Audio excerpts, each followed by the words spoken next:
Good morning. Welcome to the Celtic Way Morning Briefing Live. It's Monday, October the 10th. I'm Tony Haggerty, Haggerty10 Twitter handle, you know that. And I'm joined today by young Aidan Macdonald at Aidan C. Macdonald Twitter handle. Good morning, Aidan. How are you? I'm really good, Tony. How are you? Not bad. Did you have a good weekend? Yeah, it was good. Made even better by the result, of course. We will come to that, the late show in Perth at McDermott Park. But first and foremost, guys, got to tell you about the offer we've got. Best ever offer on the Celtic Way. You know what to do here. I'll flash this up. Celtic travel to the Santiago Bernabeu to play Real Madrid in their final Champions League Group F match on November the 2nd. And one of you and a friend can be at the match courtesy of the Celtic Way and Travel Bank Holidays. As you can see on the screen just now, we are running our best ever subscription offer. Not only is the prize 2 tickets to the match, but it's the whole trip, the full shebang, 2 match tickets, 2 seats, direct return flight to Madrid from Glasgow, 4-star accommodation in the centre of the city, and we'll even throw in a bit of spending money for you while you're over there. Now, what do you need to do to enter the draw for this big prize? Well, it's for subscribers only, Aidan, isn't it? So if you currently subscribe to the Celtic Way, you're eligible, and you should have already had an email in your inbox with a link to a form. Just fill that in and you're in the draw. If you're not a subscriber, well, our current deal is £6 for 6 months of full access to everything that we do on the pod and on the website, and includes big interviews, in-depth features, tactical and data analysis from a smashing lineup of columnists and thought-provoking opinion pieces, all the full Monty, it's all on there. That's the equivalent of £1 a month for the next half year. And the minute you complete your subscription, you'll also be eligible to win alongside the rest. So you'll get another email with that all-important forum, an all-expenses paid trip to Santiago Bernabeu to watch Celtic play Real Madrid. Aidan, what about that? Oh, it's an absolutely amazing prize, Tony, to be honest. I'm just quite jealous I can't win it. Yeah, exactly. Yes, we can't. We can't actually make ourselves win it, sadly, and we'd all be there, wouldn't we? But there you go. It is what it is. But anyway, we shall push on, Aidan, and talk about Saturday, Aidan. Celtic looked like they might be dropping some points, but they didn't. Georgios Giakoumakis, the Greek god, steered home Alexander Bernabe's cross in the 95th minute, or 90 plus 5 minutes, after Haksabanovic deflected shot to give Celtic the lead, and then they conceded a late equaliser. Aidan, were your nerves frayed and shattered? Yeah, was pretty nervous even when it was at 1-0, Tony, to be honest. And it was starting to get that wee niggling feeling, we'd missed a few chances, particularly in the first half. A couple of offside goals, which we might touch on at some point. One of them with Giakoumakis looked like it was quite tight. But anyway, it's 1-0 going into the kind of dying stage like that. Just see it out. And then obviously you concede the free kick. Then I think it's Mitchell scores. Now, it looked like there could have potentially been a foul on Giakoumakis for that, Tony. But regardless, Celtic need to deal better with the ball in the box. Yes. Once Mitchell scores and you're starting to think, oh no, that's another 2 points you've thrown away. You've now thrown away 5 points in the space of 3 league games. Going back to the St Mirren defeat, so it's a disaster. And then I was still sitting, fizzing at what had happened before I knew it. Giakoumakis had the ball in the net. So, yeah, thankfully Giakoumakis was there, and it was a well-worked goal. Good pass from McCarthy, really good cross from Bernabe, and a really good finish. So, got there in the end, Tony, but we made it a wee bit difficult for ourselves. Anthony Ralston-esque, I think you would call that. I think we'll actually now call it, in homage to Anthony Ralston, we'll now call goals in 90 plus minutes Ralston time. What do you think of that, Aidan? I like that. Giakoumakis time, whatever you want to, Permany won from 2, but Ralston time but the scenes of celebration, it showed you how important it was, the victory, Aidan. Now, I hesitate to use the phrase, but we spoke off air, and I said Celtic had kind of lost their domestic mojo a wee bit, and that's 2 wins in their last 6, but given 3 of those games have been in the Champions League, then that's fair enough. But struggling now, Aidan, and I think the Achilles heel is the conversion of chances. They are creating them, but they're missing them.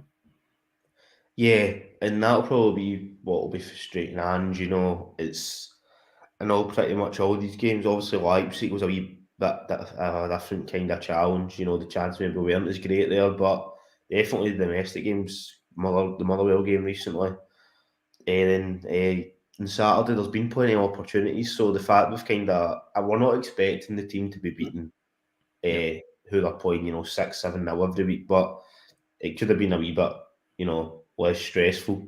So that'll be something the manager will be hoping that, we just kick on. Maybe we're saving a few goals for tomorrow night, Tony. We'll see. But well, Curtis comes in and says we're still not clicking at the moment. Yes, Celtic missed chances, but I feel with the quality in the side that Celtic should be creating more. They're due a big performance soon, and tomorrow night could well be that night. Even it would be nice for Celtic to put on a show, putting on the agony, putting on the style tomorrow against RB Leipzig, Aidan. But what lessons can we learn from Saturday's performance, Aidan, or even the Motherwell performance, and even stretching back to the St Mirren performance as well? Do you think there are lessons to be learned there? I think they are, to be honest, and it's not like too much of criticism, but I think you need to kind of keep concentration right until the very end. Whether that's conceding the goal near the end on Saturday or the previous week, Hitati's pass that led to McGregor getting sent off.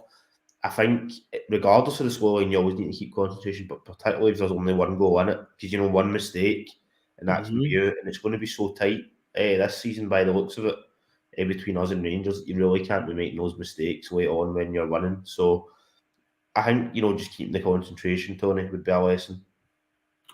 Now Susan Finlay comes in, says, morning all. So you're feeling that last minute goal, or 90 plus 5 minute goal, be a turning point for the team, and Celtic will soon get back to their free scoring, never boring, rip-roaring ways, as I am often want to say. Aidan, do you agree with that? Do you think that could be a turning point? It was a turning point last season when Ralston scored in Dingwall. Yeah, I mean, obviously the difference kind of being last year that we were behind at the time, whereas we are currently still leading the league table. So I guess it probably could be something that does help maybe the team kick on a bit more, and it probably will maybe raise their confidence in that they know we're, as Andrew's always said, we don't ever stop. We'll keep going until the very end. So I'd imagine, it will probably raise a bit of confidence. Maybe it will be a turning point, but we have had plenty of positive performances and results already this season. It's just been this wee recent period that maybe been struggling a bit. So if that kicks us on and you go on another really good winning run until the World Cup break, then it would definitely be a turning point. And Swindle comes in and says, wow, that's some prize. It is indeed. Get subscribing then and get entered into that draw. Pygmy G comes in here and says, Tony, the lessons is that injuries have hampered our season yet again. Do you agree with that? Aidan, do you subscribe to that theory as well?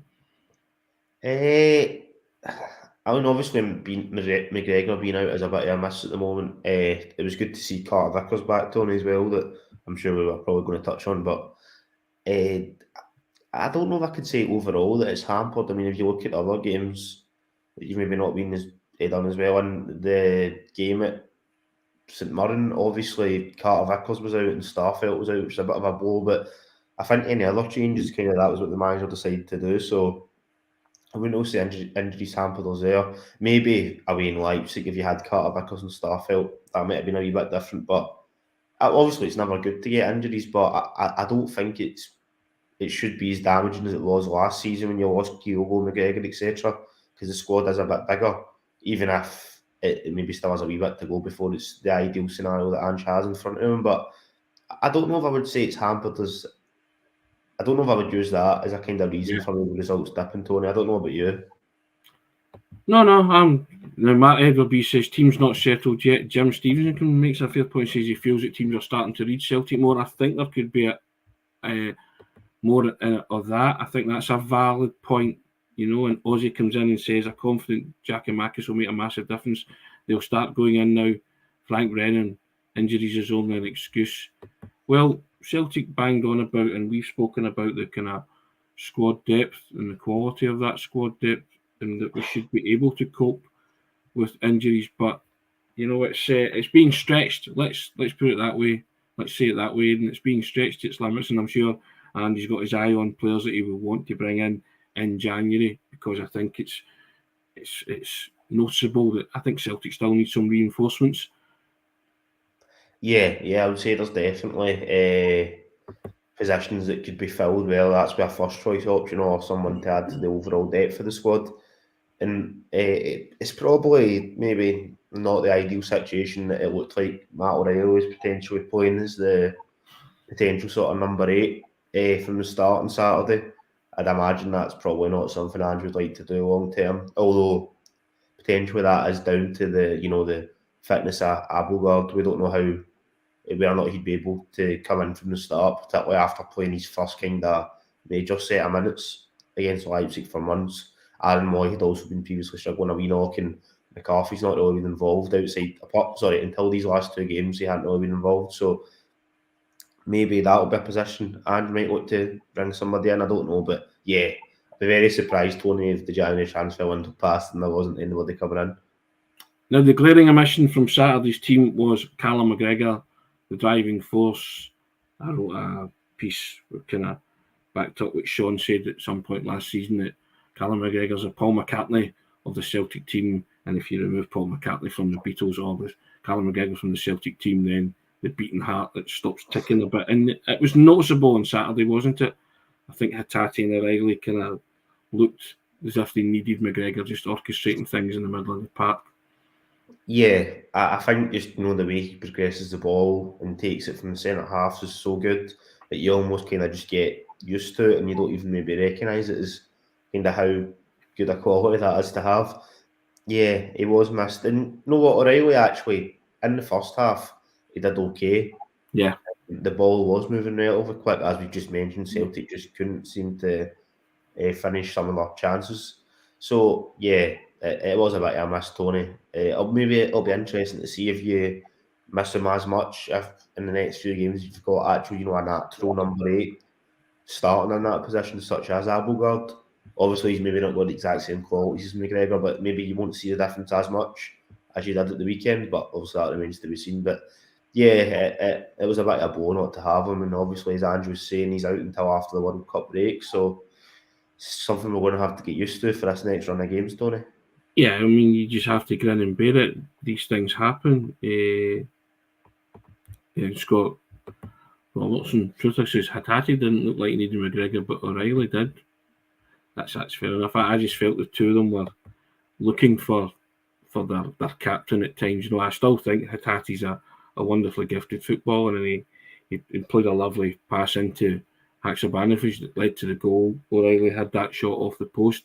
They had their moments, but I just think that they needed the glue that holds everything together. And as you say, Celtic will be missing Callum McGregor until after the World Cup, and it's now how they cope. Can Abelgard fill that role, do you think, Aidan, from what you've witnessed so far? It probably still remains to be seen. I mean, we know that based off a lot of the great scouting that some of the contributors done for the website, and we know that he is probably maybe a wee bit more defensive than McGregor would be, but that, by and large, a lot of the time is a bit of a defensive position, the number 8 role. So I don't think that's the worst thing. Can he fill maybe the specific job that Callum McGregor does? Probably not, Tony, but I don't think many players could, because I think that's how good Callum McGregor is. Does that mean he can't come in and still do a fine job? No, he could come in and still be really good, and he might be particularly suited to the European games that are left. So it will be interesting, and I don't know whether or not he's going to be able to start midweek, but if he's fit enough, I would like to see him in. So he is a player I'm excited about, definitely. I mean, what do you think? Do you think he could come in and fulfil that role? I think he might have to. That's the bottom line. I think it's a case of necessity, and they'll getting up to speed very quickly. It's a hard ask, of course, but you might need to, because I think that's kind of role he was brought in to do. So we'll see how it goes. But positives, Aidan. Celtic won the game. They created chances. We spoke off air that had a bad at taking his chances, and it could have been a lot more comfortable than it needed to be. Haksabanovic and Barnaby for me showed up really well, and so too did Ralston. So in terms of it wasn't a bad performance per se or a poor performance. Celtic actually dominated that game, but they just made it really, really difficult for themselves by contriving to miss chances. But several players looked pretty decent, and I named them there: Haksabanovic, Barnaby, and Ralston. What was your thoughts on those three in particular? Yeah, I thought they were all really good, Tony. Haksabanovic was really influential, particularly in the first half. Obviously put the cross in that led to Andrew Constantine putting the ball in his own net. Barnaby was really, really good. I think that's his only second start in his first league start, Yeah. Tony, is that right? He Yep. obviously played in the game up at Ross County in the League Cup, so Yep. outside of that, it was kind of just the odd substitute appearance. So, it was exciting to see him, and I thought he did really well. We know how good Taylor's been this season, but if Barnaby can keep up that level of performance, then maybe a longer term that will be a bit a kind of closer battle at left back than what we were thinking recently.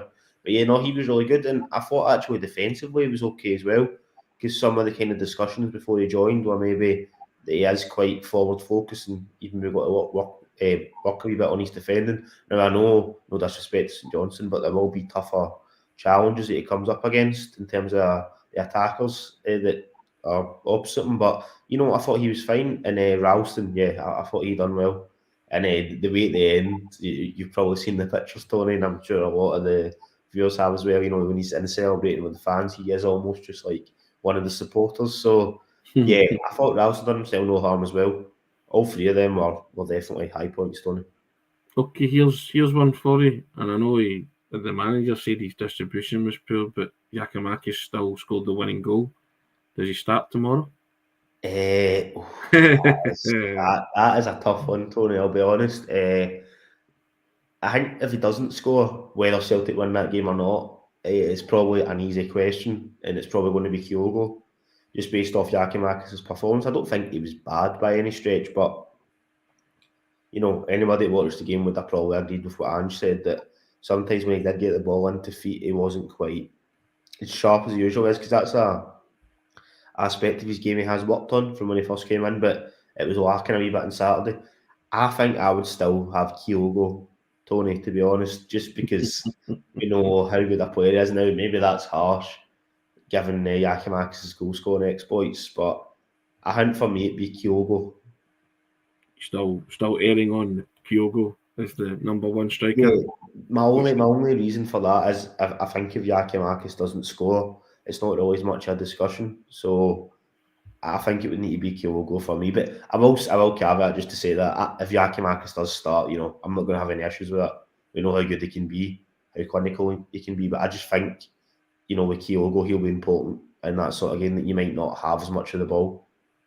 Brian Roberts also makes a point. Big Joe Hartside made an impact. The one from Stevie May against the post.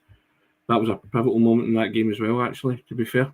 Yeah, that was a crucial save. I actually forgot about that. That was vitally important, particularly when you seen the fact that they scored right at the end of Johnson, obviously. So that could have been 2-1 potentially when that goal went in, rather than one each. So no, that was a brilliant save by Joe Hart. Well, Giakoumakis is dividing opinion, Aidan. Big GG lads. There you go. Cadet comes in. Kyogo's better link up than GG, and Chris McCaffrey comes in and says Giakoumakis was off it until the goal. Just depends what you want from your striker, really, doesn't it? To be fair, Aidan, he popped up when it mattered, gave Celtic a vital 3 points. But it's like everything else. Celtic, it could kickstart something, Aidan, Tuesday night, because Celtic have 2 games at home back to back in the Champions League. And assuming Real Madrid win both of theirs, that's a fair enough assumption. If Celtic also win the both of theirs, they can also qualify. So it's in Celtic's hands, really, isn't it? But the first part of that doubleheader is tomorrow night against Leipzig. Yeah, I mean, it sounds great when you say it like that, obviously. But we know it's easier said than done, and we've been burned over the years in potential ties when there's been a clear path of, much weaker teams in Leipzig and then Shakhtar. So, I mean, to just address the Real Madrid part, on paper, you would assume European champions, they will win their 2 games. The only risk could come that if they're pretty much through by the time they play Leipzig, maybe. But I would still say I'd be surprised if kind of the path you've laid out there, the reason it didn't work out is because Real Madrid didn't win one of those two games, Tony. In terms of us, look, it's going to be tough. I mean, when you say it like that, it does sound, relatively simple, but we know it's going to be really, really hard, both games. If you can win both those home games, then you've given yourself a right good opportunity to get through. And it would also probably basically confirm Europa League as well. So, because you would have a better head-to-head than Shakhtar, obviously, even if they did, after losing to Madrid, beat Leipzig. But yeah, look, we're still in with a shout, Tony, after 4 games, so we'll see. Yeah, and that's all you could really hope for, isn't it? And the fact that you've only got 1 point from the opening 3 and you're still in with a shout of qualifying is the best outcome that you could have hoped for. I said at the time that I thought Shakhtar was a must-win. I said it could come back and bite us. I hope it doesn't. Yeah, hopefully not. I remember putting my neck in the block and saying that was a must-win. I still feel that it was a must-win because everybody took it as read that Celtic were going to win their 2 home games against Leipzig and Shakhtar. But it's, Mark Edward B kind of sums up, win or bust tomorrow. No, it's shaping up a bit like that, isn't it, Aidan? Yeah, I mean, I guess the only difference would be what your kind of personal expectations are for for the group. We've kind of spoken about previously how we feel when the draw first got announced that it was doable for Celtic to get into the last 16. So if that's the kind of final expectation, as I'd imagine it will be for the managers and the players and for the majority of the fans, then yeah, it is win or bust, like the commenter says. If you're more potentially thinking about the Europa League, then maybe it's not win or bust. But I would argue that even if Europa League is the aim, that winning these kind of 2 home games, 2 out of the last 3 overall group stage matches, that basically secures Europa League. So, in my opinion, I would say it's a win or bust regardless of what your kind of end European goal is. Can you see Celtic producing a performance dredging up one of those memorable nights, Aidan? Oh, it's always a possibility, and we know when this team is at it and they're flying, Celtic can be really brilliant against anyone. I just think Leipzig are a good side. I know maybe they did lose 4-1 to Shakhtar, got rid of their manager, but Marco Rose seems to be doing okay with them. And we know they've got brilliant players in Cuckoo, Werner, that Andre Silva, who before the other night I didn't know too much about. He was very sharp as well. It's going to be tough, Tony. I think we could produce one of those brilliant performances, and I think it'd be right up there with recent times in terms of match results. Firstly, because it's a Champions League home group stage game, of which we've not won one since 2013. I don't think, in terms of home games. Yeah. Given the quality of team as well, I think it's a possibility, Tony, but it's not going to be easy, I don't think. Yeah, and also as well, let's well, to be honest, I thought certainly in the first half in the RB Leipzig game that Celtic caused them enough problems, and again missed chances before a mistake by Joe Hart, kind of ended their chances of winning the game because Celtic weren't really in it. Despite getting the equaliser, they weren't really in it at that point, and Leipzig were on top, and Celtic gifted the Germans the initiative. I think if Celtic take the game to Leipzig on tomorrow night, that they can be successful. Go on. Yeah, no, I think we can. I think Celtic just need to avoid. I mean, you never go a game making no mistakes, but we need to kind of get the mistakes down to a minimum because Leipzig are a good team that even if you're doing everything right from a defensive structure point of view, they can still just carve you open. It can happen. A really smart ball in behind or somebody going on a mazy run.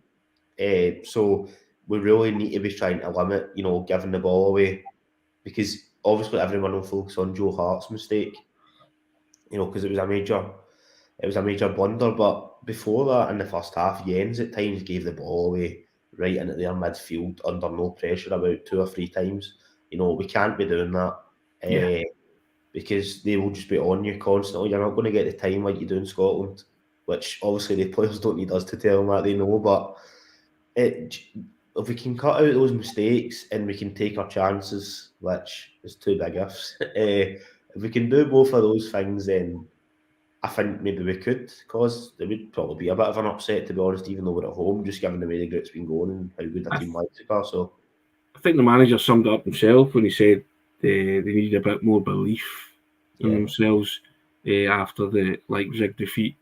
I think that belief will come tomorrow, and I think it'll also come from the supporters as well, because they still believe, everybody still believes that Celtic can qualify for the last 16, and I think that's quite a powerful force, that collective, and I think you'll see that in action tomorrow night. That I think the fans will get right behind Celtic tomorrow night, and they'll roll them on, and the players will respond to that. I think big time. I think the manager believes most definitely.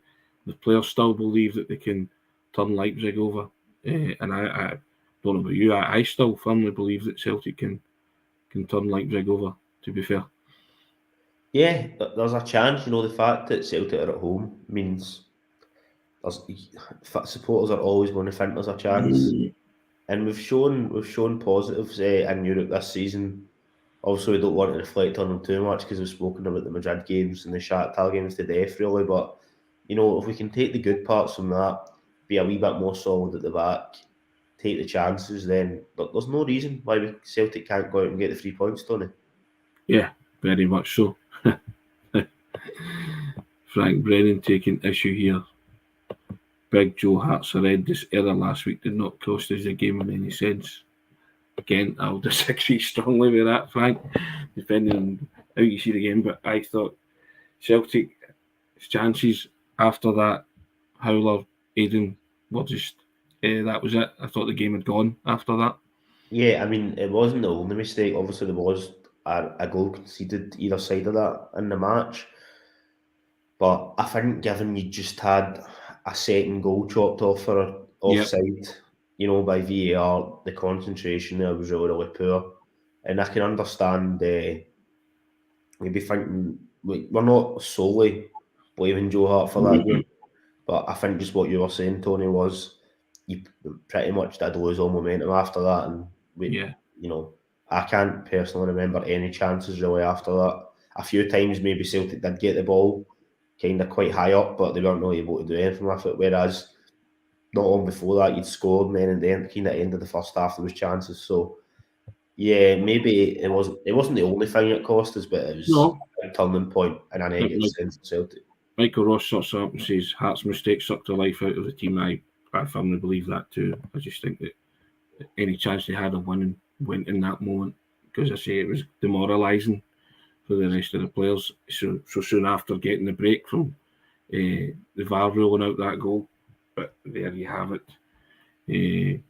Now, we shall see what tomorrow brings. Celtic will still be without Callum McGregor, Giakoumakis or Kyogo to start. Aidan's nailed his colours to the match. Kyogo tomorrow night.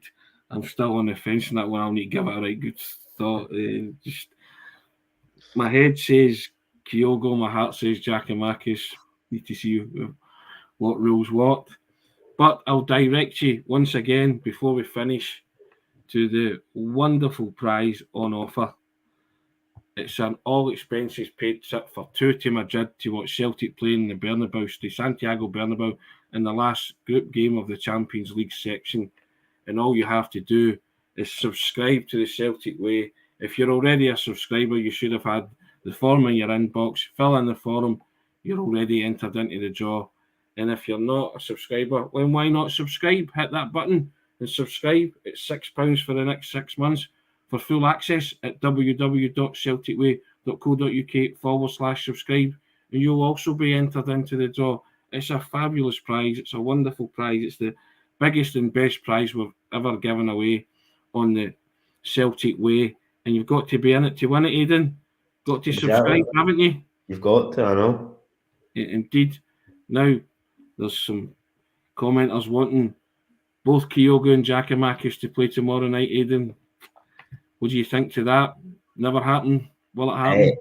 It would be interesting, but it just doesn't seem to suit the way Ange plays. I mean, unless he was going to play Kyogo out wide, like he did, at the start of his Celtic career last year, but I don't think he'd do that when there is, other winger options available. I can't see it personally, Tony, I'll be honest. Well, we'll need to try and second guess him later on ourselves. Indeed. But we will end this Monday by saying it's a huge night for Celtic in the Champions League tomorrow night. Win or bust? Not so sure about that, but hey, we'll take the win, Aidan, eh? We'll take the win. We'll worry about the bust later. Yeah, I wouldn't mind a win, Tony, I'll be honest.